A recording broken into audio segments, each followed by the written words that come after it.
queria entender do porquê que esse tablet, ele dá zoom quando eu vou gravar alguma coisa. Eu não entendo isso. Ele dá um zoom na minha cara e eu queria posicionar ele em um lugar melhor. Enfim, eu não fiquei pensando, será que eu reviso primeiro e depois gravo? Ou será que eu vou gravando enquanto eu reviso? Aí eu cheguei à conclusão de que eu vou gravando enquanto eu reviso junto com vocês, né? Então, vocês sabem que quando isso acontece, normalmente eu posso acabar explicando uma coisinha errada, assim, né? Mas nada que eu não corrija depois, né? Sem contar que isso aqui é uma explicação de estudante para estudante. Então, peço compreensão de vocês, né? Vou revisar hormônios como que a gente fala? Hormônios tireoidanos. Provavelmente vou falar muito tireoide errado, essas palavras assim que eu tenho uma certa dificuldade de pronunciar, né? Eu vou dividir essa aula em duas partes, porque foi passado para mim em duas partes, em duas aulas diferentes. Essa vai ser sobre os hormônios tireoidanos e no próximo vídeo vai ser sobre os hormônios hipofisários em si, né? Então, eu vou explicando e vocês vão me acompanhando e tudo mais, né? Hormônios tireoidanos, né? Quando a gente fala de hormônios tireoidanos, não tem como a gente não falar da tireoide, né? E a gente precisa entender muito bem a anatomia da tireoide, onde ela fica localizada, quais são os pontos de referência, né? Assim, porque uma coisa que meu professor falou e que a gente precisa entender e colocar na nossa mente é que todo órgão, todo órgão, ou melhor, endócrino, deixa eu só confirmar aqui, anotei isso em algum canto, mas é isso, todo órgão endócrino, ele é extremamente vascularizado. Então, por exemplo, quando a gente vai fazer uma traqueostomia, né, a gente tem que tomar muito cuidado para não atingir, vamos falar, lesionar a tireoide, né? Porque é um órgão vascularizado, né? É um órgão endócrino, então ele vai ter muitos vasos, que nem eu havia falado. Então, se você lesionou, pode sair sangue, contaminar a área onde você tá fazendo a traqueostomia e fudeu também com tudo. E não sei dizer a traqueostomia em si, acredito que sim também, né? Mas principalmente como que fala? Cricotireoidostomia, cricoticota, eu não sei pronunciar, já falei, falo errado assim, né? Mas vamos lá. Então, a gente sabe, a tireoide, ela é uma glândula, né? Ela é uma glândula endócrina que ela é fundamental para regular o metabolismo basal, o metabolismo do corpo, o desenvolvimento do corpo. Então, ela tem a função de produzir a triodotironina, que a gente vai chamar de T3 aqui, e a tiroxina, que a gente vai chamar de T4 aqui, tá? Esses dois hormônios, eles vão regular o metabolismo basal. E uma coisa que, além da tireoide produzir o T3 e o T4, ela vai produzir a calcitonina. A calcitonina, ela também é um hormônio muito importante pra gente, só que eu vou explicar mais sobre ela quando a gente vê metabolismo ósseo, porque a calcitonina, ela é um hormônio que vai regular a presença do cálcio no sangue. E como a gente tem mais cálcio presente no osso, então vou explicar melhor sobre ela quando a gente vê metabolismo ósseo, né? Então, tireoide, ela é uma glândula endócrina, que ela vai ficar localizada abaixo da cartilagem tireoide, e ela vai ficar na frente da traqueia, por isso a gente saber, muito importante saber a anatomia, né? E ela é uma glândula fundamental para o metabolismo e o desenvolvimento corporal. Tanto que ela vai produzir 3 hormônios principais, que é a T3, ou triodotironina, T4, tiroxina e a calcitonina. quando a gente fala que o T3 e o T4 são responsáveis por fazer a regulação do metabolismo basal, eu falo que basicamente que a gente vai ter a regulação da taxa mínima do metabolismo basal, ou seja,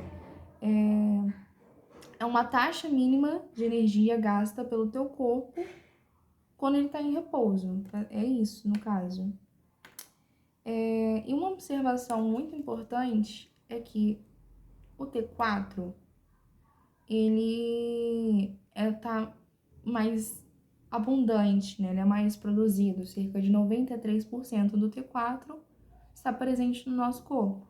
Porém, o T3, ele é 4 vezes mais potente que o T4. Então, ele vai ser ao contrário, né? T4 é mais, vamos dizer, mais produzidos, né? Tá mais presente no nosso organismo.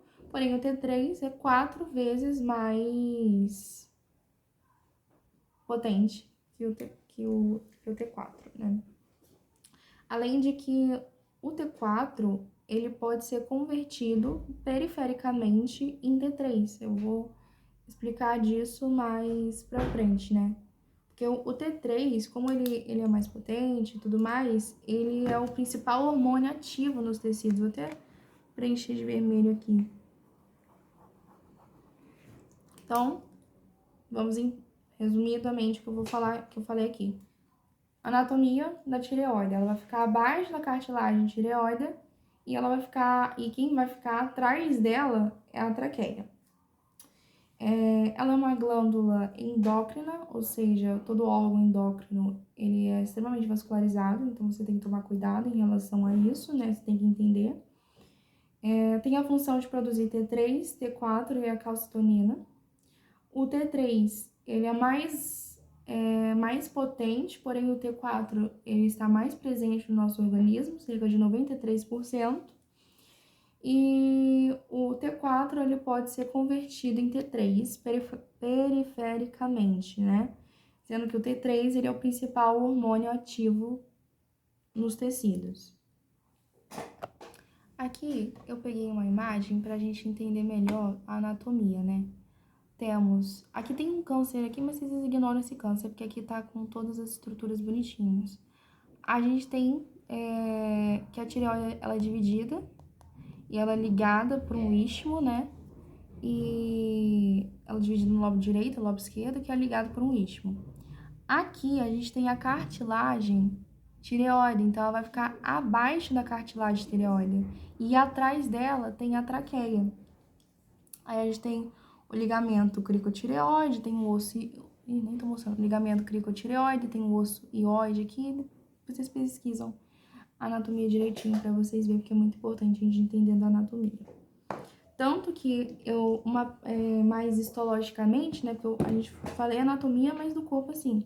Histologicamente, a tireoide, ela é composta por folículos tireoidianos. A gente não tem nos rins, que a unidade funcional dos rins são os néfrons, esses folículos tireoidianos, acho que eu falei errado, enfim, eles como se fossem a unidade funcional da tireoide, porque é nesses folículos que no interior deles vai ter vamos dizer, uma estrutura muito importante pra gente, que a gente chama de coloide. A coloide, ela é o principal componente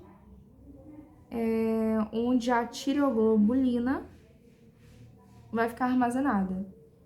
A tireoglobulina,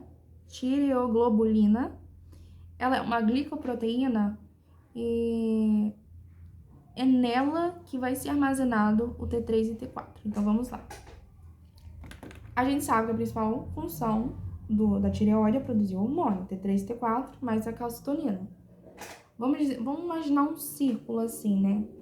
Aí, os folículos tireoidianos, eles são compostos por células cúbicas basais, né? E dentro deles, vamos supor, é um círculo, aí eles vão supor que eles estão na periferia. Tem até uma imagem no meu slide aqui, mas não tô preguiça de caçar.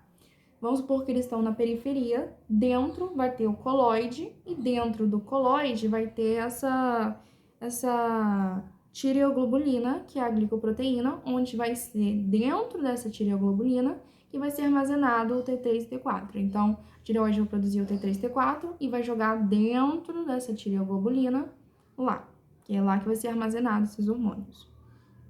E a gente tem as etapas da produção desses hormônios tireoidanos, né?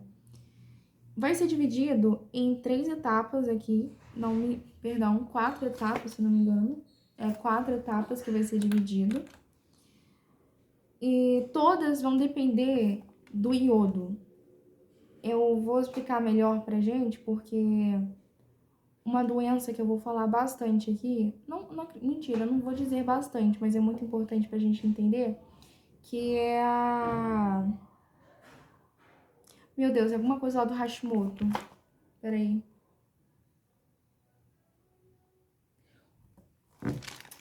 Eu não lembro se é hipotiroidismo do Hashimoto, se é tipo... Peraí, um minutinho. É tireoidite de Hashimoto.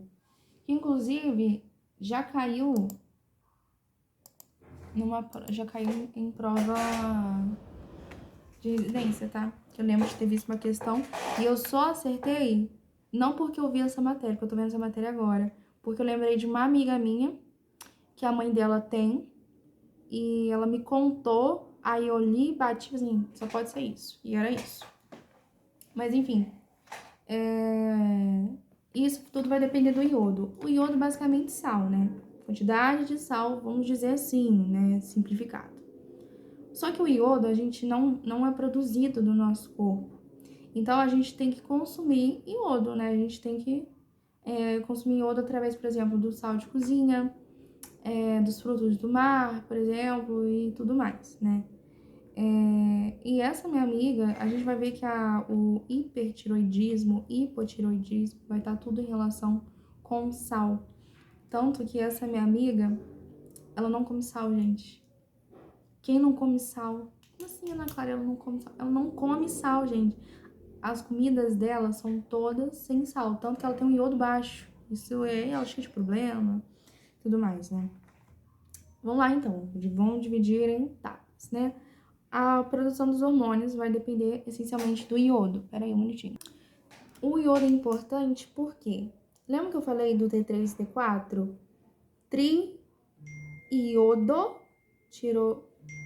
Tironina, ou seja, tem 3 moléculas de... Perdão, 3 moléculas de iodo. E a tiroxina vai ter 4 moléculas de iodo. Ou seja, depende do iodo, porque o principal componente das estruturas químicas desses hormônios é o iodo. Então, se você, vamos dizer, tiver baixo iodo, você não vai estar tanto produzindo esses hormônios, sabe? Seria nessa lógica. Seria nessa lógica, né? Então, assim, a primeira etapa, vamos dizer, que é a captação do iodo, né?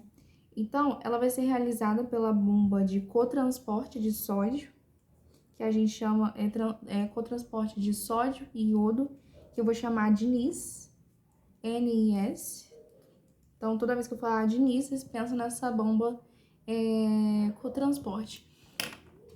Deixa eu só confirmar se eu vou explicar o que é uma bomba com transporte direito, porque eu lembro do período passado, só que eu não tenho certeza, eu não queria falar errado aqui. E nesse mesmo, quando a gente fala de bomba cotransporte ou cotransportadora, é assim, nesse caso que a gente tem do sódio e do iodo, ou iodeto, né, é que tanto o sódio quanto o iodo, eles vão entrar ao mesmo tempo dentro da membrana basal, ou né, do órgão em si, né, da célula. E quando a gente fala de bomba contra transporte, um vai entrar, o outro vai sair. Só que aqui a gente vai focar só na bomba cotransporte, não tem bomba contra. Então, a primeira etapa vai ser a captação do iodo através da bomba de cotransporte de sódio, iodeto ou iodo, né? Ou seja, vai tá entrando sódio e vai estar entrando o iodeto dentro da membrana basolateral. Nessa etapa, o iodo é captado, né, obviamente, e a capacidade de concentração do iodo dentro dessa membrana pode chegar a 30 vezes na concentração plasmática. Eu não lembrava disso. Então, a capacidade de concentração do iodo pode chegar a 30 vezes, pode ser maior, né? Pode ser maior. Não, como que fala? Pode ser maior, pode chegar a 30 vezes. Como que eu vou formular essa frase? Mas eu acho que vocês conseguiram compreender, né? Vamos dizer. Deu pra entender. Eu não sei formular essa frase. Formulei a frase aqui melhor, né? Porque do jeito que eu expliquei não deu pra entender muito bem. Quando a gente fala que... Quando eu falei que a capacidade de concentração de iodo pode chegar a 30 vezes do que na concentração plasmática, é que as células da tireoide, elas podem concentrar até 30 vezes mais iodo do que você se encontra no plasma, que você vai encontrar iodo no plasma, no sangue, no caso, sabe? Então, é isso que eu quero dizer. Então, você... Nossa, primeiro... Na verdade, eu devia ter começado essa aula. É porque eu vou anotando perdido. Minhas anotações, tá vendo? Tem inseto, tem tudo, assim. Mas eu devia ter começado esse vídeo, né? Explicando o que seria um hormônio em si. Quando a gente fala de hormônios tireoidianos, né? A gente fala que qualquer substância que é produzida no hormônio, que vai cair na circulação sanguínea, que vai chegar até num outro hormônio que vai agir sobre ele. É isso que a gente fala de hormônio em geral, né? É isso. Então, a gente, primeira etapa, capturou o iodo. Depois que você capturou o iodo, né? Que esse iodo ele é captado, a gente entra para a segunda etapa, que a segunda etapa é onde vai acontecer, vamos dizer, que o iodo ele é transportado para dentro da coloide. Bonitinho. O iodo ele é transportado para o coloide, né? Que lembra que eu havia falado, tem a tireoide, tem os folículos tireoidanos. Dentro dos folículos tireoidanos vai ter o coloide. Dentro da coloide vai ter a tireoglobulina, que dentro dela vai ficar armazenado T3 e T4. Então, capturou o iodo tem que ser transportado agora para dentro da coloide. E quando esse processo, né, dele ser transportado para dentro da coloide vai acontecer por meio de uma proteína, por meio de algumas proteínas, né, transportadoras, que eu tenho dois exemplos aqui, que é a pendrina e eu não sei como se pronuncia isso aqui. AIT é H minúsculo, A-I-T maiúsculo. Fala AIT, né? Que a gente pode chamar também de transportador apical de iodo, muito longo, chamar de AIT. Então, quem vai fazer o transporte do iodo para dentro do coloide? A pendrina, proteína transportadora, pendrina e a AIT, né? Ou se não, transportador apical do iodo. Segunda etapa já foi.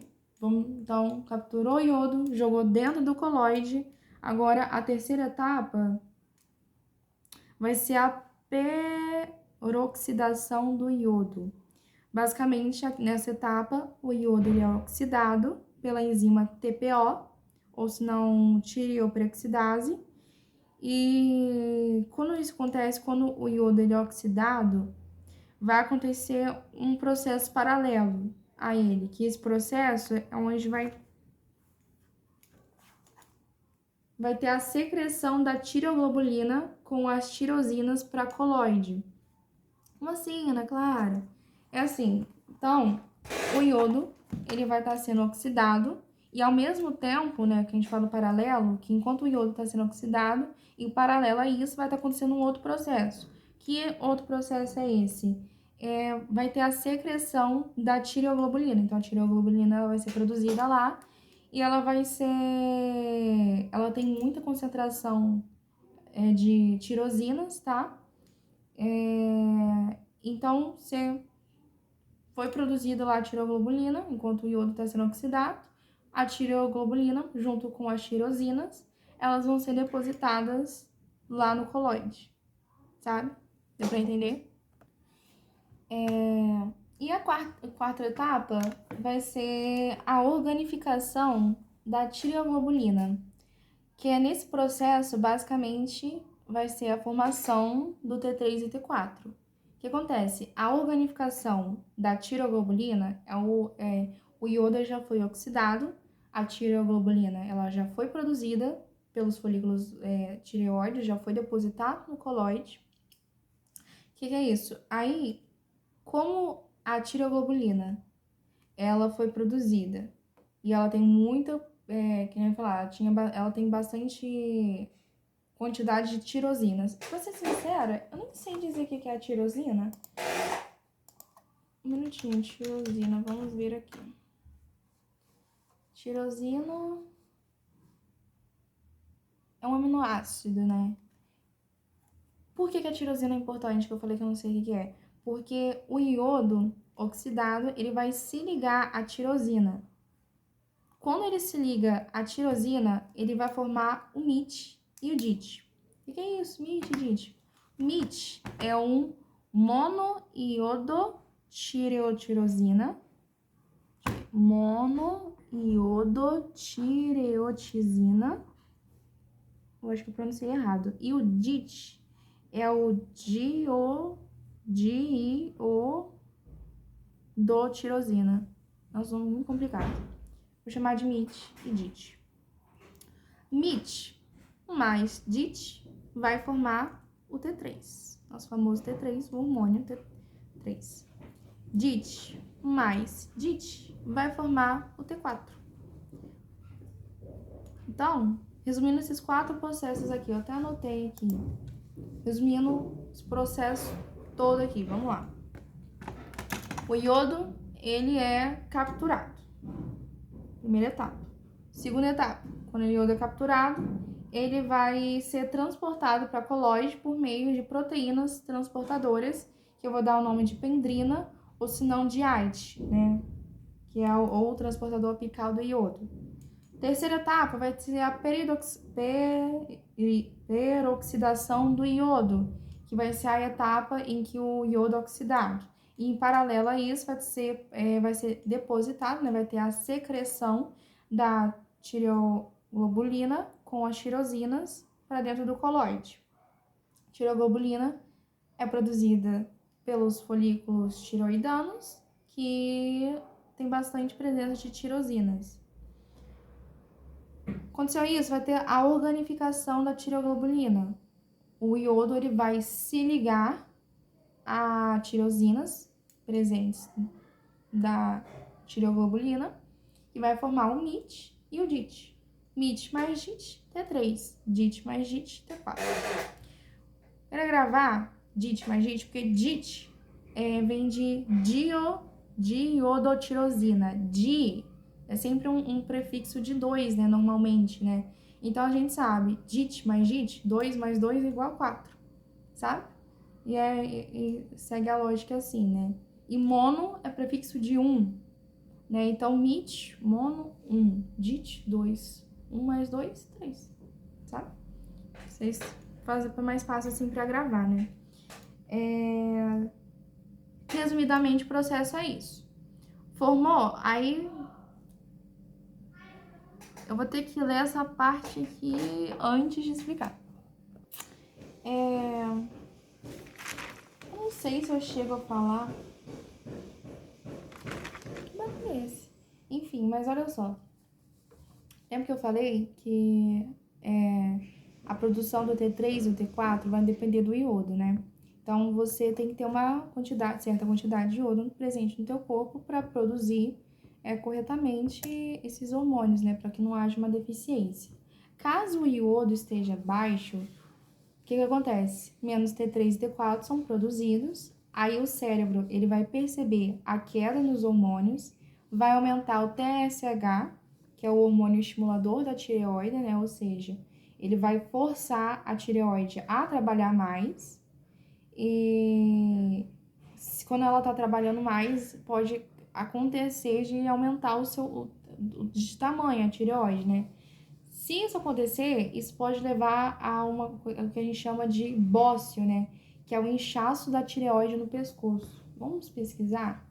Tem sintomas, olha só. A falta de T3 e T4 vai levar ao hipotireoidismo, né? Com sintomas como cansaço, pele seca, queda de cabelo, ganho de peso, intestino preso, dificuldade de concentração, sensação de frio. Eu acho que eu tenho isso. Bócio, tireoide, essa aqui. Tem mais imagem. Vou pegar uma imagem melhor aqui pra gente ver. É esse aqui. Então, se você vê um bócio assim, você pode já pensar, tem um bócio, então é capaz o T4 e T3 não estar sendo produzidos corretamente. Então, a gente tem aí, talvez, um hipotireoidismo. Para eu explicar o hipertireoidismo, antes eu vou explicar uma coisa que a gente chama de... tá lá no final. Que é o efeito Wolff-Chaikoff. Efeito Wolff-Chaikoff. Acho que é assim que se pronuncia. Eu não sei se eu explico ele agora, se eu dou uma resumida. Eu acho que eu vou explicar ele mais depois. Então, depois eu explico sobre o hipertiroidismo e o hipotiroidismo. O hipotiroidismo por iodo eu expliquei. Agora falta o hipertiroidismo por iodo. Peraí. Olha só. Eu expliquei como é produzido os hormônios T3 e T4. Agora, como que eles são, então, esses hormônios? Lembra que eu falei que os hormônios eles têm que cair na corrente sanguínea para agir sobre um outro hormônio. O que acontece? A gente tem a tireoglobulina iodada. A tireoglobulina iodada, basicamente, é quando o iodo ele vai se ligar às tirosinas lá presentes na tireoglobulina, né? Então, a tireoglobulina iodada, ela vai meio que ser... Aqui tá escrito internalizada, né? Mas eu não queria usar essa palavra. Ela vai ser meio que... Vou ter que ser internalizada, não sei qual outro sinônimo eu posso usar. Internalizada pelas células via pinacitose. O que eu quero dizer com isso é que, basicamente, a célula, ela vai engolir essa tireoglobulina, perdão. Ela vai engolir essa tireoglobulina ionizada, né? Iodada, no caso, ionizada não, iodada. E quando isso acontece, vai formar, vai ter a formação de vesículas endocitadas, né? Você formou essas vesículas endocitadas, essas vesículas, elas vão se ligar aos lisossomos, e quando elas se ligam aos lisossomos, elas vão acabar liberando enzimas proteolíticas. As enzimas proteolíticas são enzimas que vão ser responsáveis por fazer a quebra, né, de proteínas, ou seja, se a tireoglobulina ela é uma proteína, então essas enzimas proteolíticas elas vão quebrar a tireoglobulina. A partir do momento que é quebrado a tireoglobulina, aí que vai ter a liberação do T3 e T4 na corrente sanguínea, tudo mais. Importante entender isso, mas tem mais um processo em seguida. Nem todo iodo que a gente tem presente no nosso organismo é utilizado na produção desses hormônios, até porque a gente não pode ficar sem iodo. Então, parte desse iodo que foi utilizado, aquele que não foi utilizado, ele vai ser reciclado. E esse iodo que não foi utilizado na produção desses hormônios, a gente vai chamar eles de iodo residual. E esse iodo residual, ele vai ser reciclado pela enzima diodinase. Por quê? quando você vai estar reciclando esse iodo, você vai meio que estar devolvendo ele para a tireoide para futuramente para ele ser utilizado para futuramente produzir mais hormônios, sabe? Então, a tireoglobulina iodada, ela vai ser engolida, né? Vai ter a via lá da pinacitose, vai formar vesículas endocitadas, vesículas endocitadas que vão se ligar ao lisossomos, que vão liberar enzimas proteolíticas, que vão quebrar a tireoglobulina, liberando T3 e T4. O iodo residual, ele vai ser reciclado pelas diodinases. É isso. E a gente vai ter um feedback que a gente chama de feedback negativo, que ele vai estar em relação com a regulação da secreção hormonal, né? Ou seja, é o processo que a gente vai regular a quantidade de que o hormônio está sendo secretado na nossa corrente sanguínea, né? A gente também chama de regulação do hipotálamo, hipófise, tireoide. Ou se não, acho que eixo HHT. Esse aqui eu vou ter que ler antes. Também, peraí. Antes de eu explicar o que é o feedback negativo, a gente precisa entender como é que funciona a regulação hormonal. Olha só, vou ler que tá aqui. Ou melhor, acho que primeiro eu vou pegar uma imagem na internet pra gente entender melhor. A gente tá falando aqui da tireoide, só que eu vou pegar a imagem do cérebro, que tá tudo interligado. Onde que eu... Aqui, nessa região aqui do cérebro, a gente tem aqui a hipófise. E perto da hipófise, mais em cima aqui, a gente tem o hipotálamo. Esses dois componentes vão ser muito importantes, tanto que quando eu vou falar dos hormônios hipofisários, a gente vai ver o hipotálamo, né? A hipófise, no caso, a gente vai ver que a hipófise, ela é dividida em adenohipófise e neurohipófise, né? Mas isso é para aula mais pra frente. Isso é importante por quê? Porque vão ter hormônios aqui que vão ser produzidos, que vão ser essenciais, que eles vão trabalhar em conjunto para a produção do T3 e T4.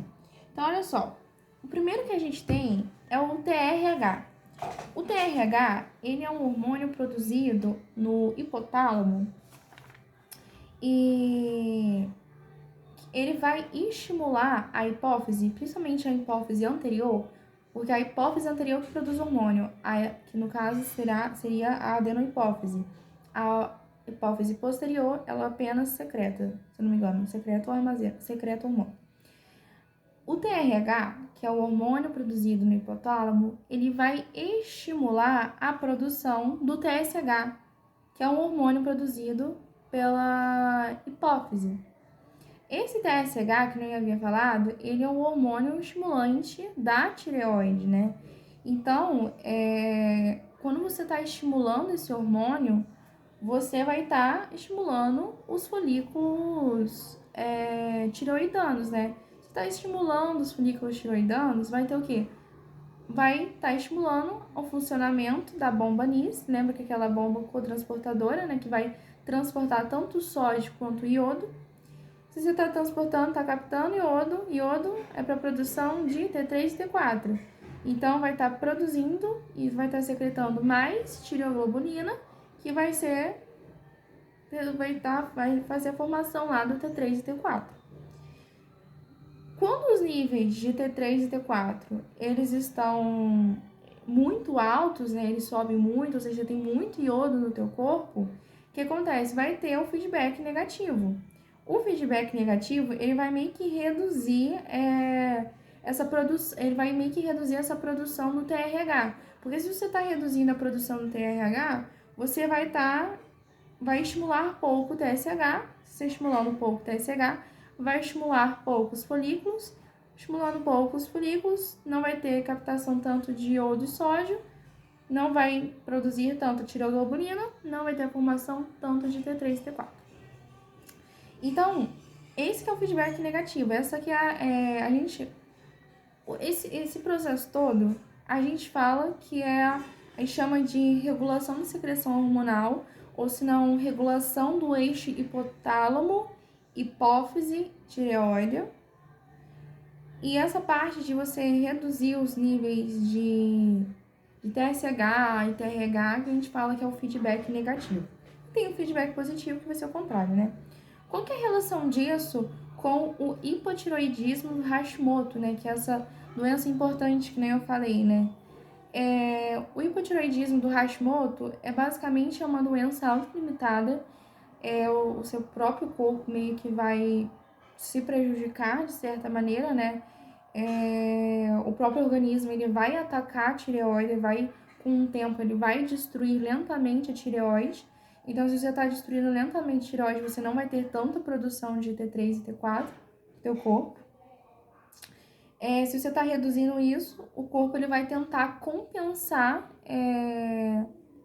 esse nível de redução, então ele vai estimular constantemente o TSH. Então você vai, só que como a tireoide no caso está sendo destruída, não vai adiantar muito você estimular tanto esse TSH. Aí que, de acordo com o tempo, até vi aqui, ó, se você vai ter um hipotiroidismo com TSH elevado por causa dessa devida estimulação, né? Só que não vai estar funcionando, não vai estar compensando. O que pode acontecer? Vai dar aquele crescimento das células da tireoide, vai dar o bócio, que nem eu havia falado. Pode causar também manutenção do hipotireoidismo. Não, pera. Esquece. Só tenho uma dúvida que eu não sei. Eu não sei se o bócio ele vai ocorrer sempre. Vamos ver.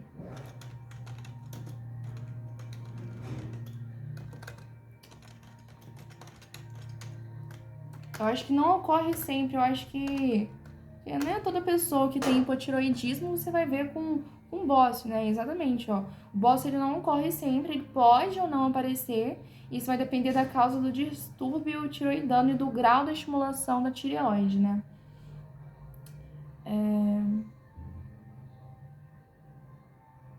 Pode causar pela deficiência de iodo, né? O hipotiroidismo.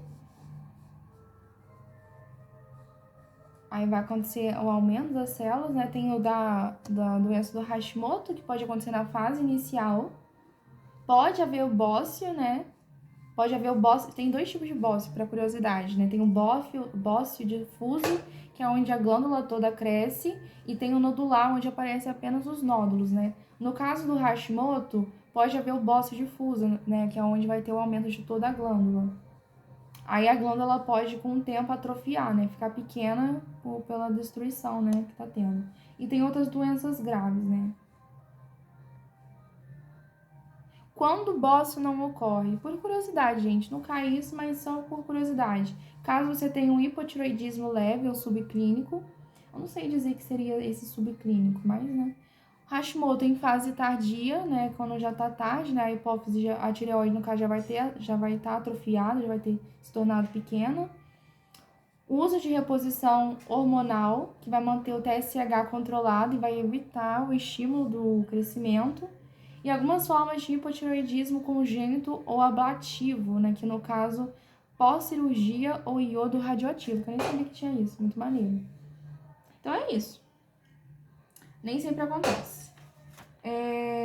Aí agora que eu entro com o efeito de Wolff, como eu tinha falado? Wolff-Chaikov. É isso. Aqui, esse efeito Wolff-Chaikov, ele, no caso, vai ser é um mecanismo, vamos dizer... Será que ele seria o feedback positivo? Porque aqui ele é um mecanismo protetor que vai inibir a síntese hormonal quando você há o excesso de iodo. Deixa eu só confirmar. Não, ele não é o feedback positivo. Assim, o efeito Wolff-Chaikov, né, eu havia falado, ele é um mecanismo que vai inibir a síntese, né, hormonal, ou seja, vai inibir todo aquele processo quando você tem um excesso de iodo. Então, ele vai, consequentemente, acredito eu que ele deve inibir os hormônios, né, eu acho que ele deve inibir, eu não li, Mas ele deve inibir o TSH e o TRH, né? Eu acho que esse eu vou ler primeiro. Não, vamos acompanhar aqui, vamos lá. Quando você tem uma ingestão normal de iodo, você vai ter uma síntese de iodo, de hormônio proporcional, né? Quanto que é considerado normal? Abaixo de 2, se eu não me engano. Abaixo de 2? Entre 2 milímetros de iodo, né? Porque quando você tem a ingestão elevada de iodo, é considerada acima de 2 miligramas por dia de iodo, né? Então, se você tem um acúmulo de iodeto na glândula, vai ter a inibição da TPO. A TPO, eu falei dela, só que eu não me recordo. A TPO é uma enzima responsável pela oxidação do iodo, né? Então, aconteceu a oxidação do iodo que vai fazer com que o iodo se ligue na tireoglobulina, né? Então, quando você tem o acúmulo de iodo na glândula, essa TPO vai vai ter a inibição da TPO. Ou seja, o iodo ele não vai ser mais oxidado, né? Quando o iodo não é mais oxidado, não tem como ele se ligar à a tireoglobulina, no caso, fazer todo aquele processo. Então, você vai ter o bloqueio da síntese de T3 e T4. Se você tem o bloqueio dessa síntese de T3 e T4, você vai reduzir, consequentemente, a bomba NIS, né? Você reduzindo a bomba NIS, vai ter esse bloqueio aí de produção desses hormônios e do iodo e tudo mais, né? Aí esse bloqueio ele pode durar dias ou semanas. Basicamente é isso. Quando há iodo demais, a tireoide, vamos dizer, ela se assusta, né? E vai reduzir a produção de T3 e T4. É um mecanismo de proteção contra o excesso de hormônio tireoidoidano. E na maioria das pessoas, essa inibição é passageira.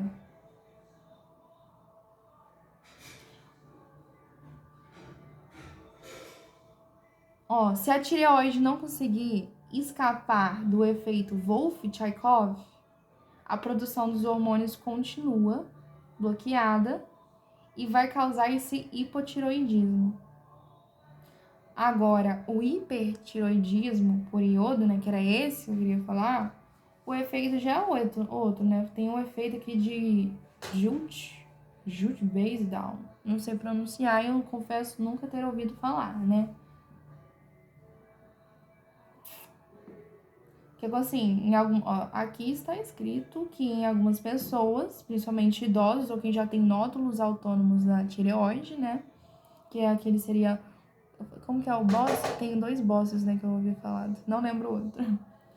Mas o excesso de iodo pode estimular mais a produção de T3 e T4. Isso pode levar ao hipertiroidismo. Ou seja, a tireoide vai produzir hormônio demais. Tá nada de novidade, nada que a gente já não tenha raciocinado em relação a isso, né? E a gente tem um transporte no plasma, onde o T3 e T4 eles vão circular no sangue.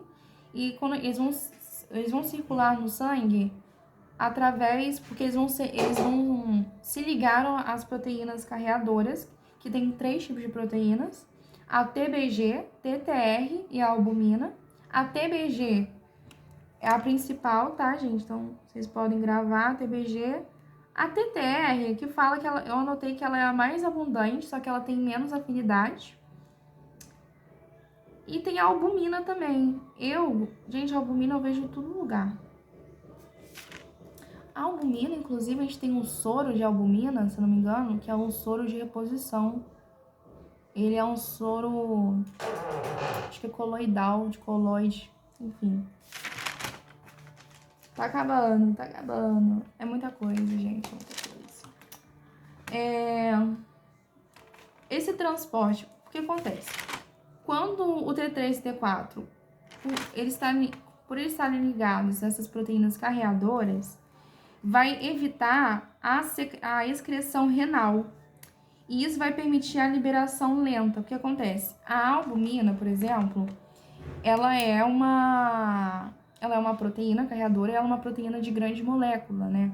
E os nossos rins, se eu não me engano, eles não podem secretar moléculas grandes. Então, se essa T3 e T4 está ligada à albumina, por exemplo, então, que nem havia falado, não vai ser excretado, não vai ser eliminado pela urina. Então, pode permitir que a liberação seja lenta, né? A gente tem que o T4, a meia-vida dele é 6 dias, o T3, a meia-vida é 1 dia, e a gente tem aquela conversão periférica. Lembra que eu havia falado que o T4 ele pode ser convertido em T3? Então, essa conversão periférica é feita pela ação das diodinases, né? Que era aquela enzima que eu havia falado que vai fazer vai reciclar o iodo residual, né?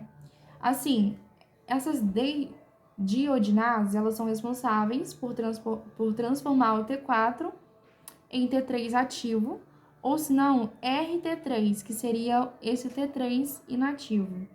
Aí a gente tem os tipos, que a gente tem o tipo 1, 2 e 3. O 1 vai estar no fígado, rim e tireoide, onde o T4 vai ser transformado em T3.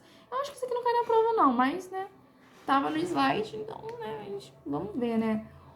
O tipo 2 vai estar no sistema nervoso central e na hipófise, onde T4 é transformado em T3 local. E o tipo 3 vai estar na placenta, no sistema nervoso central, onde o T4 é inativo, praticamente. T3, como é que funciona? Olha só, isso aqui é maneiro. O T3, peraí. Ó, como é que vai funcionar para esses hormônios agir, né? O T3, ele vai entrar nas células e ele vai se ligar aos receptores nucleares, e esses receptores do T3, eles vão interagir com o ácido retinóico, RXR, e vai acontecer a ligação ao DNA em elementos da resposta hormonal, vai acontecer a ativação da da transcrição de genes. Tá, falei do T3 e T4, tá, mas qual que é a função deles? O que eles vão agir no nosso corpo, né? Aí que entra, a gente vai ter em relação ao metabolismo basal, vai ter um aumento do consumo de oxigênio. Então, eu até cheguei a anotar aqui, ó. Quanto maior a taxa metabólica basal, lembrando que a taxa metabólica basal é aquela que é a taxa mínima de energia gasta enquanto você está em repouso. Então, quanto maior a taxa metabólica basal, maior o consumo de oxigênio. Então, maior consumo de oxigênio, maior produção de calor e vai estimular mais a bomba de sódio e potássio, a tapease. Bomba não,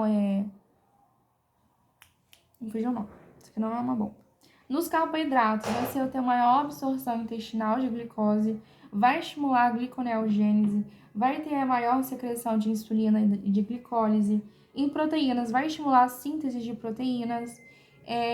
Se você tiver em excesso isso, tá? Vai ter um efeito catabólico. Em lipídios, vai estimular a lipólise, né? Que é a quebra de gordura. Reduz o colesterol com aumento da secreção na bile, tem um aumento de ácidos graxos livres. Em efeito cardiovascular, pode acontecer, vasodilatação periférica. Se você tem uma vasodilatação, você vai aumentar o fluxo sanguíneo. Se você aumenta o fluxo sanguíneo, você vai aumentar o débito cardíaco. Você aumentando o débito cardíaco, você aumenta a frequência cardíaca. Você aumentando a frequência cardíaca, você tem um ataque cardíaco, né? Tudo mais. Isso vai... Pode acontecer também de você ter um aumento leve da força da contração, aí vai aumentar o volume sanguíneo, que pode vai aumentar a pressão arterial, tudo mais. O importante aqui, disso tudo que eu falei para a prova, tem o cretinismo. O que acontece? Esses hormônios, eles são muito importantes para o nosso crescimento e para a maturação cerebral fetal. Então, caso você tenha uma deficiência do T3 e do T4, o que acontece? Vai acontecer o cretinismo, que é onde vai ter um atraso grave mental, você vai ser uma pessoa de baixa estatura, se não me engano, os ombros, os membros vão ficar meio que... Como que fala o nome? Meio inclinados, assim. Vai ter um atraso também do desenvolvimento sexual. e tudo mais. Revisar, entender, ver a anatomia da tireoide, que é importante, não tem como fugir, entender sobre o T3 e T4, saber como que é a produção, saber como que é a excreção, saber o que é o MIT, o que é o DIT, entender a tireoglobulina, entender os hormônios TRH, TSH, entender o mecanismo do efeito de Wolff-Chaikov, entender esse feedback negativo, entender o hipotiroidismo, entender o hipotiroidismo de Hashimoto.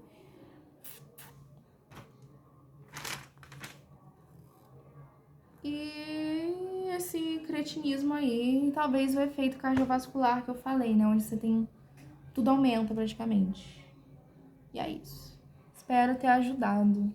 Qualquer dúvida, e se eu tenha falado alguma coisa errada, por favor, me corrijam nos comentários. E se tiver alguma dúvida, eu tentarei responder. Se eu não souber, eu posso perguntar para um professor meu, que ele vai responder nós duas ou nós dois.